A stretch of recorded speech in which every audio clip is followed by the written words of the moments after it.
Olá, pessoal! Sejam bem-vindos a mais um episódio do podcast aqui do Unidom Bosco, aparecendo aqui novamente, só que hoje com uma proposta diferente. Hoje, para dar conta desse episódio, estamos aqui eu e o professor Rafael, que já vai se apresentar, acho que vocês já conhecem, principalmente os alunos de psicologia, mas a gente já vai se apresentar para vocês.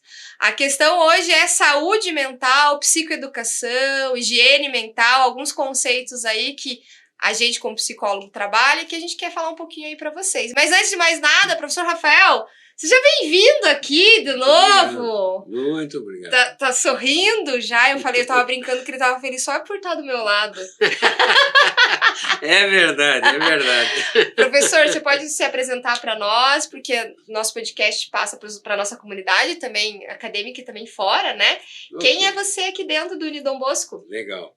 Bom, primeiramente, obrigado pelo convite. É um prazer estar aqui com você, enfim, representando essa ideia e falando sobre um tema importante que é a saúde mental. Meu nome é Rafael de Lácio, eu sou atualmente o coordenador do curso de psicologia daqui da Unidom Bosco e sou psicólogo já há mais de 40 anos, né? Então tenho um prazer muito grande de estar nessa profissão, tenho orgulho de ser psicólogo, é uma coisa importante, né? Quando você escolhe uma profissão, você gostar daquilo que faz, né? Ter prazer sobre aquilo que faz. Então eu sou um profissional assim, né? Então, rapidamente me apresentando, né, sobre a perspectiva do que a gente vai falar, sobre o tema que a gente vai falar, né? Eu estudo muito essa questão de saúde mental, de estresse, né? Faço parte de alguns grupos que movimentam pesquisas a respeito disso. É o caso do ISMA, né? Que eu faço parte há mais de 20 anos, do Instituto Stress Management Association, uma instituição internacional que estuda estresse e qualidade de vida no mundo, né? Então, a gente está sempre antenado nessa questão. Faço parte também da SBPOT, que é a Associação Brasileira de Psicologia Organizacional e Trabalho, que também estuda muito a questão da qualidade de vida, do estresse, do bem-estar e das questões aí, né, que são relativas a isso. Então, eu sou um profissional que estudo, pesquiso e sempre estou antenado nesses problemas e processos desse tema, né? Então, busco muito isso. Então, muito obrigado pelo convite. Legal. E o professor Rafael, agora na coordenação, né? Eu como professora do curso, vocês já sabem, a gente fez um episódio, professor, para falar do laboratório de estresse. Foi bem legal, a gente contou um pouquinho sobre a experiência de como foi o laboratório de estresse. Então, no meu mestrado, eu me dediquei a estudar ansiedade e estresse, por isso o professor Rafael me deu de presente esse laboratório, eu digo isso, né? E por isso estamos aqui para falar um pouco sobre esses aspectos de saúde mental, né?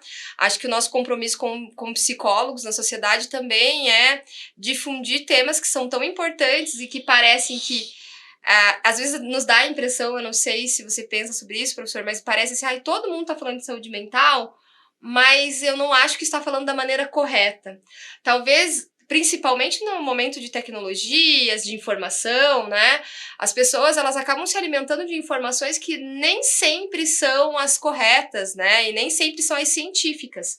E aí acaba literalmente adoecendo mais, ou um autodiagnóstico, essas coisas que a internet traz pra gente, principalmente aí depois da pandemia, a gente consegue observar mais ainda esse fenômeno. Então, eu acho que pra gente começar, né, a falar sobre o nosso podcast, eu acho que é melhor a gente falar o que é saúde mental, assim. O que você pensa que é saúde mental, prof? Então, quando você estava falando, eu estava aqui pensando sobre exatamente o conceito que você pediu agora, conceito de saúde mental.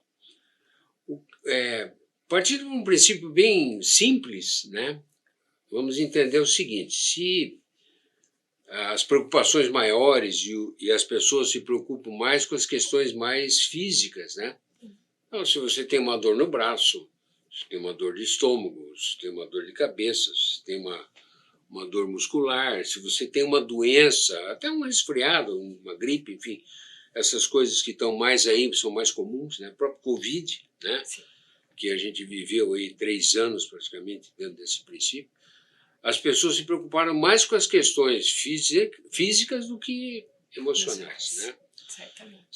Então, quando a gente começou a entender o processo de saúde mental, não é de agora, né? Então, a saúde mental já é um processo que a gente vem cuidando e falando já há muitos anos. Sim. E as pessoas não davam bola. Então, era uma coisa assim, colocar de lado. Não, eu preciso cuidar, como diz, da alimentação, que eu acho importante, preciso cuidar do físico, que eu acho importante, não tenho nada contra, pelo contrário. Estimulo que as pessoas se cuidem. Mas, uma coisa que sempre a gente comentava e sempre a gente dizia era a saúde mental e as pessoas não davam bola para isso. Achavam isso bobagem, porque as pessoas às vezes sofrem alguma coisa, tem um processo, um problema, uma dificuldade que ela pode levar a uma ansiedade, ela pode levar a uma depressão, ela pode levar... Enfim, estou falando das coisas mais corriqueiras, né, que são os termos mais usados, mais aí na moda, vamos dizer assim, né, e que as pessoas conseguem entender melhor. Então, ansiedade e depressão, que são duas questões aí que se fala muito, né? Sim. Então, a saúde mental, ela realmente ela começa a fazer com que a pessoa, devagarzinho, né? Devagarzinho, ela não vai percebendo, ela vai começando a ter situações, né? Que vão gerando problemas, circunstâncias emocionais, né? E que ele vai dizer, não, é bobagem, isso aí eu saio, caio, né?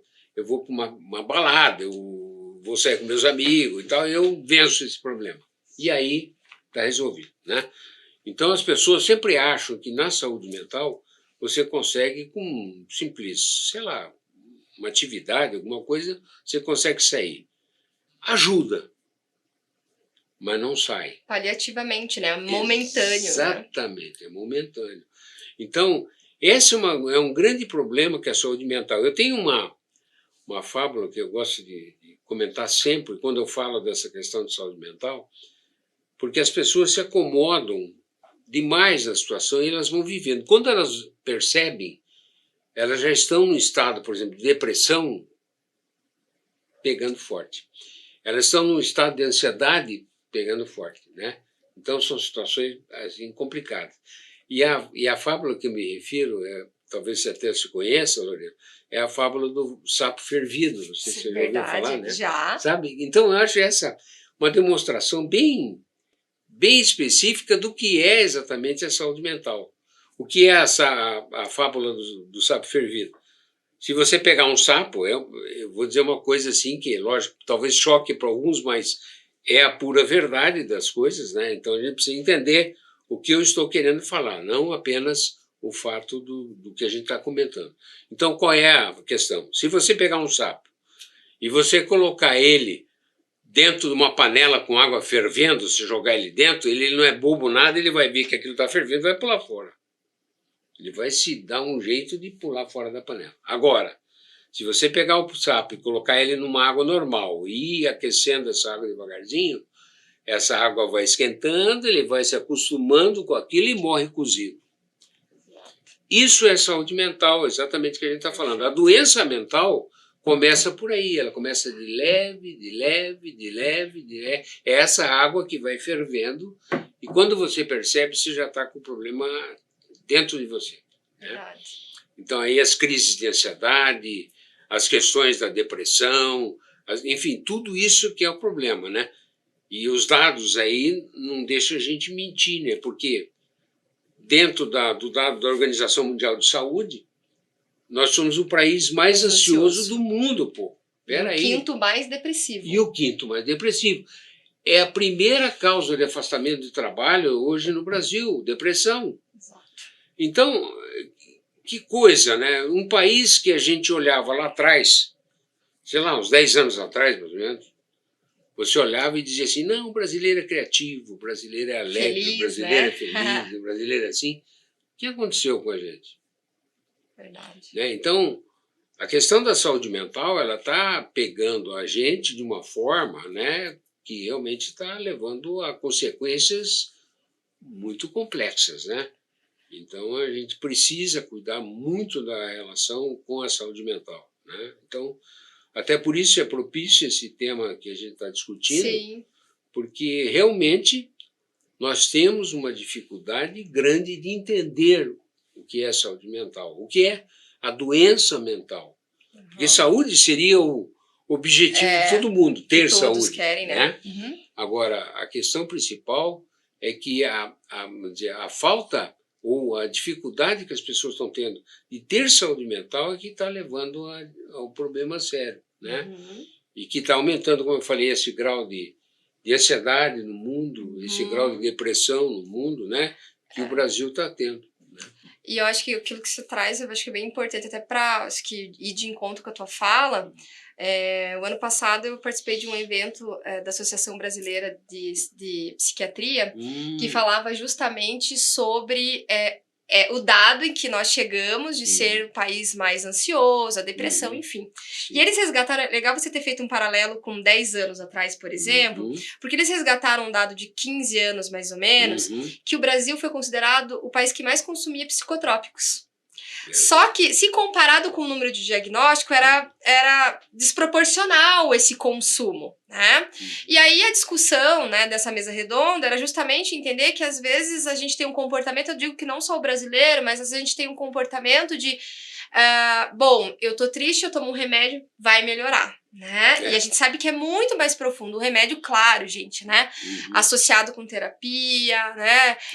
Ele é necessário, né? Desde que um profissional que esteja acompanhando, que saiba aplicar, enfim, né? Não é uma crítica literalmente ao medicamento, mas o uso desacerbado desse medicamento, né? Porque o medicamento por si só, ele não resolve a depressão. Ele vai é uma das ferramentas que vai te auxiliar, por exemplo, né?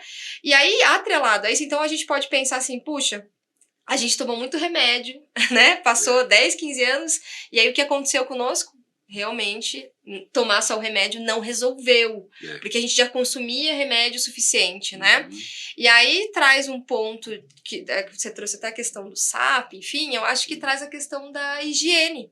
A gente vai no dentista, todo mundo fala da saúde bucal, né? A gente agora, né, a gente tem políticas, inclusive, públicas de, enfim, prevenção, né? Hoje, para várias questões aí, né, de outras patologias que trazem esse nível de prevenção, né? Então, quando a gente fala de nível de prevenção, agora nível primário de saúde, a saúde mental ainda, eu acho que isso é um pensamento um pouco meu, eu não sei se você concorda comigo, professor, mas eu acho que tem um olhar muito patológico. Por exemplo, as pessoas procuram a terapia só quando estão depressivas. Sabe? A gente coloca assim, a terapia é para quem tem um diagnóstico. E não, a terapia é um processo de tem para diagnóstico, mas também um processo de autoconhecimento, né? De, inclusive, prevenção, né? Então, me vem muito o aspecto de, acho que aí a gente precisa pensar em aspectos de as pessoas entenderem a informação do que é a saúde mental, mas me vem muito essa característica, como a gente coloca só no nível patológico a saúde mental. A gente não traz para o nível primário. Claro, né? Se a gente for ver, tem discussões, se a gente for olhar para a reforma psiquiátrica, ela é jovem, extremamente jovem, né? Então, a gente sabe que temos muito a evoluir, só que, ao mesmo tempo, eu acho que ainda mais por estarmos no meio acadêmico, existe uma urgência para que a gente consiga andar a passos largos sobre os aspectos de saúde mental, né? Para que a gente possa chegar a trabalhar em níveis consideráveis em nível primário mesmo, de prevenção, né? Assim como a gente vai no dentista, né? Para que a gente previna, inclusive, a questão bucal, mas também questão cardíaca, etc., com a nossa vida psíquica, eu acho que é melhor do que saúde mental, que eu acho que é bem... Saúde mental é o que a gente procura.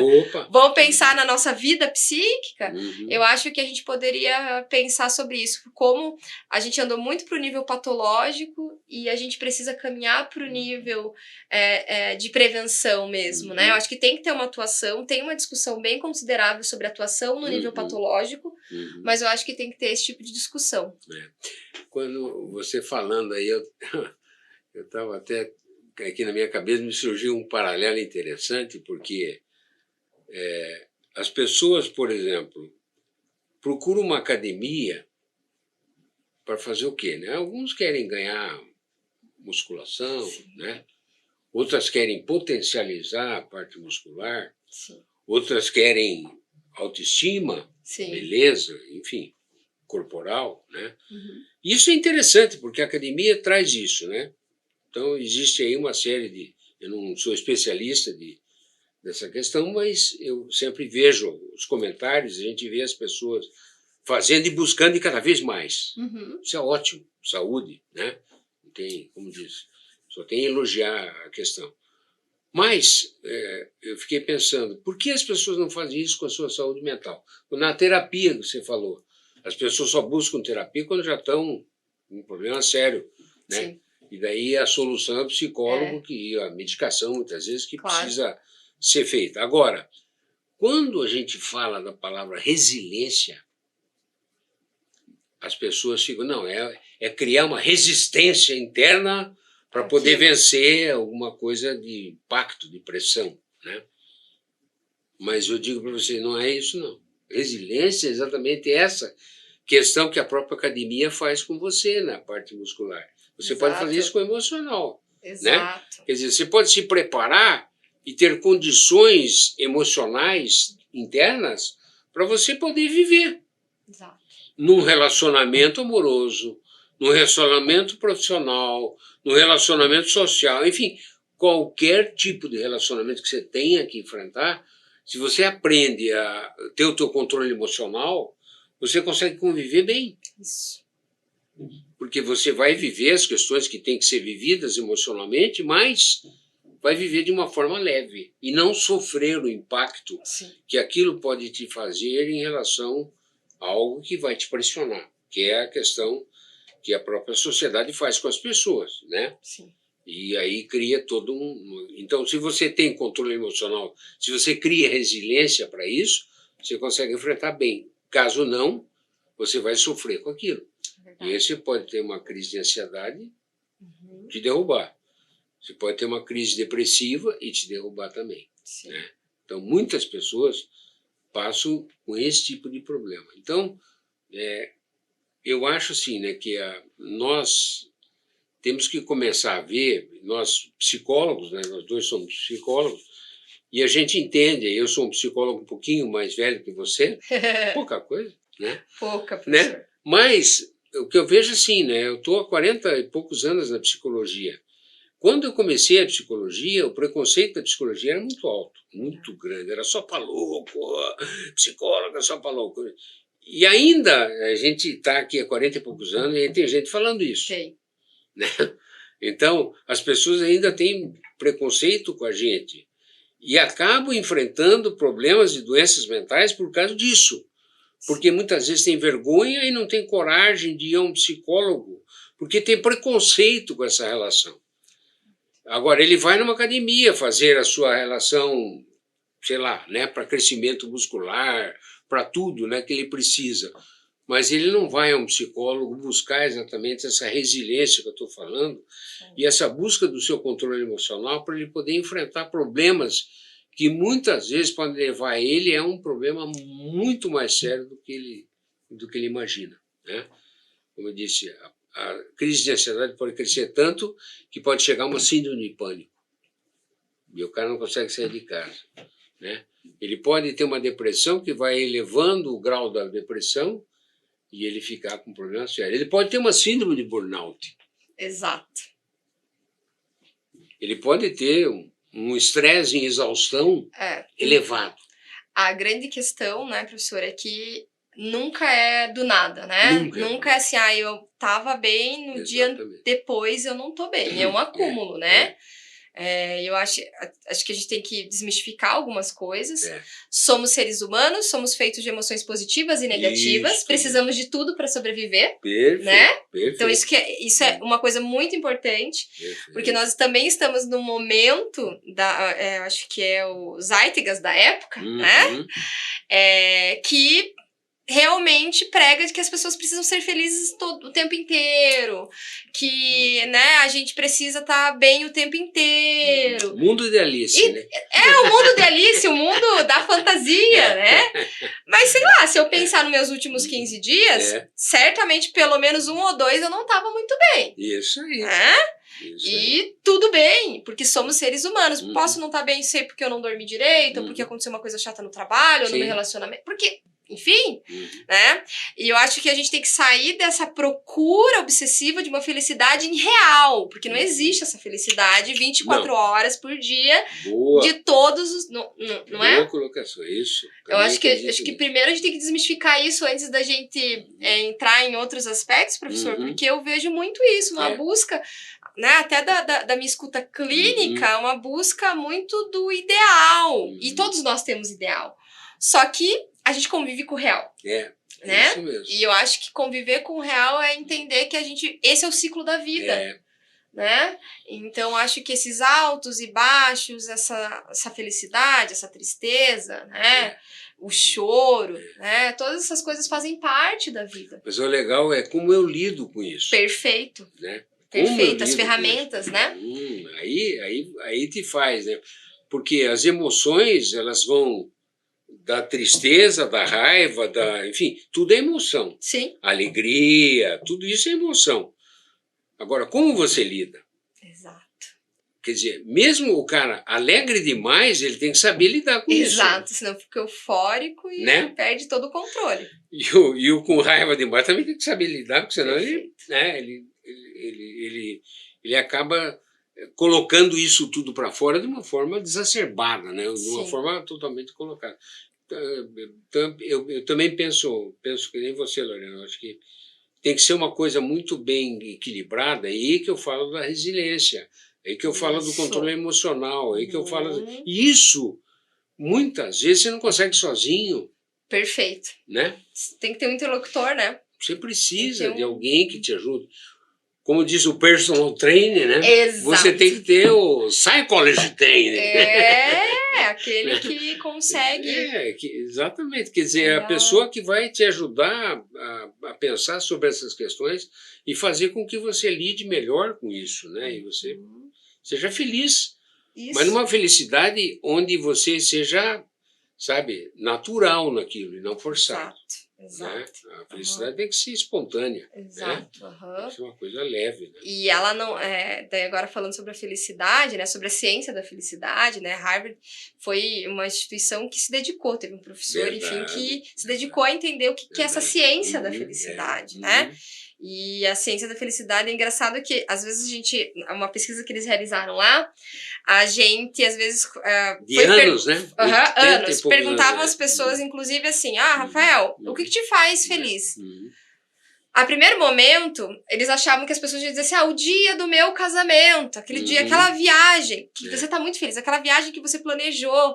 E aí, eles foram entender, esse estudo, né, a longo prazo, que o hormônio da felicidade, a serotonina, ele estava ligado aos pequenos momentos. Eu com o Rafael aqui gravando esse podcast, né? O almoço que você tem com a sua família. Que às vezes a gente não liga uma coisa, a gente espera que a felicidade seja uma coisa muito grande e ela tá na nossa rotina, né? Então, acho que esse ponto de a gente entender que as emoções fazem parte de nós é importante, né? Eu tenho uma frase interessante que eu aprendi muitos anos atrás. Eu estudei muito também a questão de qualidade total, e tal, qualidade de vida, essas coisas. E tinha um guru da qualidade que chama-se Kaoru Ishikawa. Sim, claro. E ele tinha uma frase que eu achava legal. Felicidade é realizar o óbvio. Isso marcou para mim, porque óbvio é aquilo mais simples que tem. É a tua vida, é coisa, como você falou, detalhes, né? Exato. Então, às vezes as pessoas ficam querendo coisas imensas, enormes para ser feliz, e às vezes é uma coisinha simples, né? Como você falou, nós estamos nós dois aqui, você está feliz, eu também estou feliz. Claro, né? de estar partilhando o momento, claro. Então, isso é bacana, aproveite, curta essas coisas, né? Esses momentos simples, isso é saúde mental. Isso é proporcionar saúde mental, né? Então, acho que é isso mesmo. São coisas maravilhosas aí que tem, né? Exato. Então, eu fico pensando que a gente, às vezes, fica esperando muito extraordinário, né? E o ser humano é assim, né? Ele é né, totalmente polar, né? De um lado para o outro. Então, um passo que eu preciso estar muito feliz para encontrar tal felicidade, o outro passo também eu preciso estar muito mal para procurar ajuda. Isto mesmo. Né? Isso. E é aquela sensação de eu vou dar conta, eu vou dar conta. Os meus alunos em sala de aula sempre perguntam, né? A diferença do normal e do patológico, né? Isso é uma coisa que... É uma pergunta que a gente vai respondendo durante toda a nossa vida profissional. Rafael vai falar mais, né? Que tem uma experiência, não é uma coisa assim tão tangível, né, pessoal? Claro que nós temos manuais de diagnóstico, claro, nós temos ferramentas para isso, né? Temos eixos que temos que fechar, enfim. Mas, enfim, é uma discussão infinita entre normal e patológico, mas o que eu quero dizer é assim, existem alguns sinais para que a gente consiga, né? Assim como se uma dor de cabeça um dia, você vai tomar um remedinho e vai passar. Mas se essa dor de cabeça persistir 3, 4 meses, o que você vai fazer? Você vai procurar uma ajuda, né? E eu acredito que é uma coisa que a gente possa aplicar para nossa vida psíquica. Vamos chamar assim, não vou chamar mais saúde mental, porque não é todo mundo, né? Acho que saúde mental é um conceito que nós buscamos, tentamos proporcionar. Perfeito. Eu acho que vida psíquica é como você vive psicologicamente, né? Então, eu acho que na nossa vida psíquica também deve ser assim. Eu acho que tem esse ponto, sim, acho que entra a prevenção, quando você fala, assim como nós vamos na academia, né, e a gente vai ver, por exemplo, em casos de pessoas que precisam ficar internadas, por exemplo, aqueles que estão mais fisicamente preparados, eles vão administrar esse tempo que estão em hospital de uma maneira diferente daquele que não está. Porque tem um consumo físico naquilo. O mesmo acontece com o emocional. Se você não tem ferramentas para lidar com aquilo de um momento em que você vai precisar, certamente você vai estar mais frágil. Por isso que a gente entra assim, existe o apoio psicológico, emocional, né, da terapia num momento específico X da sua vida, mas existe um momento em que ele te prepara para essa resiliência, que é isso que o professor Rafael está falando, né? Então, acho que existem alguns sinais e